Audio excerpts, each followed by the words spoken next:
आप देख रहे हैं न्यूज 7 हिंदी, राष्ट्र प्रथम। नमस्कार, मैं हूं प्रशस्ति तिवारी। आप देख रहे हैं न्यूज 7 हिंदी। रुक करेंगे उत्तर प्रदेश की कुछ खास खबरों की ओर। मोदी सरकार के 12 वर्ष पूर्ण होने के उपलक्ष्य में राजधानी लखनऊ में आज विकसित भारत संकल्प सम्मेलन का आयोजन किया जाएगा। कार्यक्रम हजरतगंज स्थित सहकारिता भवन में आयोजित होगा। सम्मेलन में केंद्रीय मंत्री पीयूष गोयल मुख्य अतिथि के रूप में शामिल होंगे, तो वही प्रबुद्धजनों को संबोधित भी करेंगे। विकसित भारत के संकल्प और केंद्र सरकार की उपलब्धियों पर अपने विचार रखेंगे। कार्यक्रम में विभिन्न क्षेत्रों के गणमान्य नागरिकों, बुद्धिजीवियों और सामाजिक प्रतिनिधियों की उपस्थित रहेगी।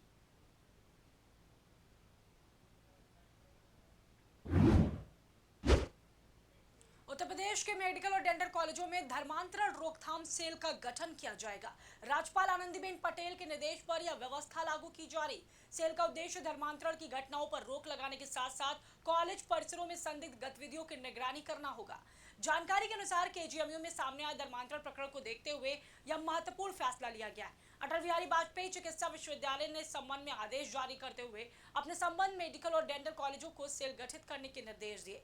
यह सेल छात्रों और रेजिडेंट डॉक्टरों के बीच जागरूकता बढ़ाने का काम करेगा, साथ ही परिसर में होने वाली संदिग्ध गतिविधियों पर नजर रखेगा। आवश्यक होने पर संबंधित अधिकारियों को सूचना देगा। सरकार और विश्वविद्यालय प्रशासन का मानना है इस पहल से शैक्षणिक संस्थानों में सुरक्षित और जागरूक वातावरण सुनिश्चित करने में मदद मिलेगी। तीसरी खबर की ओर बढ़ते हैं। जो राम मंदिर अयोध्या के दान पात्र से करोड़ों की संगठित चोरी के मामले को लेकर पत्रकारों ने पूर्व सांसद ब्रजभूषण शरण सिंह से सवाल किया। इस पर उन्होंने कुछ अलग अंदाज में जवाब दिया। उन्होंने कहा, अगर मैं सत्य बोलूंगा तो भारी परेशानी में पड़ जाऊंगा, क्योंकि वो बहुत बड़े लोग हैं। कभी वक्त आएगा तो इस बारे में बोलूंगा। उनका यह बयान सोशल मीडिया और इंटरनेट पर तेजी से वायरल हो रहा है। मामले को लेकर लोगों में सवाल और चर्चा बढ़ गई है। राजनीतिक हलकों में भी उनके इस कथन पर प्रतिक्रिया देखने को मिल रही है। जी, आपका अयोध्या से बहुत लगाव रहता है, अक्सर आप जाते हैं, तो वहाँ पे जब भगवान के दान पात्र से चोरी हो जा रहा है, कितना गंभीर खतरा है। देखिए, अगर मैं सत्य बोल दूंगा तो बहुत परेशानी में आ जाऊंगा, क्योंकि वो बहुत बड़े लोग हैं। तो सत्य बोलने की हिम्मत अभी हमारी नहीं है, कभी समय आएगा तो बोलेंगे। सोशल मीडिया पर चल रहा है कि चंपदरा हटाए जाएंगे, ये हमारा विषय नहीं है। जी, आपका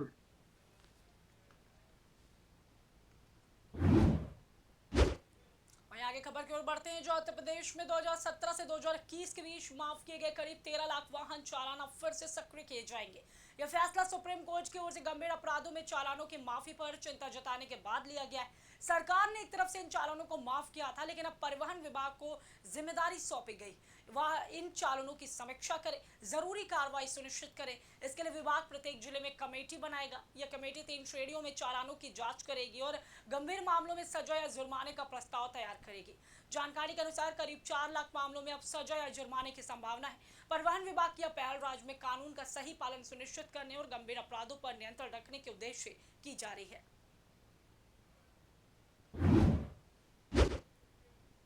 अंतिम खबर की बात करें। जो उत्तर प्रदेश में आज से मौसम में बदलाव आने की संभावना है। मौसम विभाग ने कई इलाकों में गरज चमक के साथ बारिश होने की चेतावनी जारी की है। इसके साथ ही तेज हवाओं के साथ तूफान आने की संभावना को देखते हुए सावधानी बरतने को कहा गया है। जानकारी के अनुसार राज्य के विभिन्न हिस्सों में हवाएं 80 किलोमीटर प्रति घंटे की रफ्तार से चल सकती। मौसम विभाग ने आम जनता, विशेष रूप से सड़क खुले इलाकों में रहने वाले लोगों को सावधानी बरतने की सलाह दी है। इस बदलाव के चलते अधिकतम न्यूनतम तापमान में गिरावट आएगी। अधिकारियों ने कहा है यह मौसम के अचानक बदलाव से प्रभावित होने वाले क्षेत्रों में विशेष सतर्कता की मांग करता है। HERO hero. पापा, ये हीरोज कौन होते हैं? हीरोज हर जगह होते हैं, फिल्मों में, फिल्मों के बाहर भी। और ये हीरोज दिखते कैसे हैं?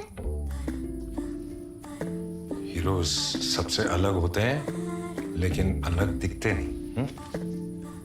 हीरोज टॉल होते हैं कि शॉर्ट होते हैं? वो खाना खाते हैं कि नहीं? स्कूल जाते हैं कि नहीं? वो पढ़ाई करते हैं कि नहीं? ये हीरोज भी होमवर्क करते होंगे क्या? वो कुकीज खाते हैं क्या? पापा, ये हीरोज करते क्या है? वो आपके साथ रहते हैं और आपको प्रोटेक्ट करते हैं। बाय। फिर तो आप ही मेरे हीरो हुए, क्योंकि आप ही मुझे प्रोटेक्ट करते हो। लेकिन इस घर में एक और हीरो है जो हमेशा आपको सेफ रखता है। मुझे तो कहीं नहीं दिख रहा। हीरोज हमेशा दिखाई दे ये जरूरी नहीं है। वो सिर्फ पर्दे के आगे ही नहीं, दीवारों के पीछे भी हो। गैलेंट एडवांस टीएमटी सरिया, इसकी ताकत बने घर की ढाल और इसकी फ्लेक्सिबिलिटी रखे घर को सॉलिड सालों साल। गैलेंट एडवांस 500D टीएमटी, निर्माण का रियल हीरो। सॉलिड भी। फ्लेक्सिबल भी। Gallant TMT. HERO, hero. पापा ये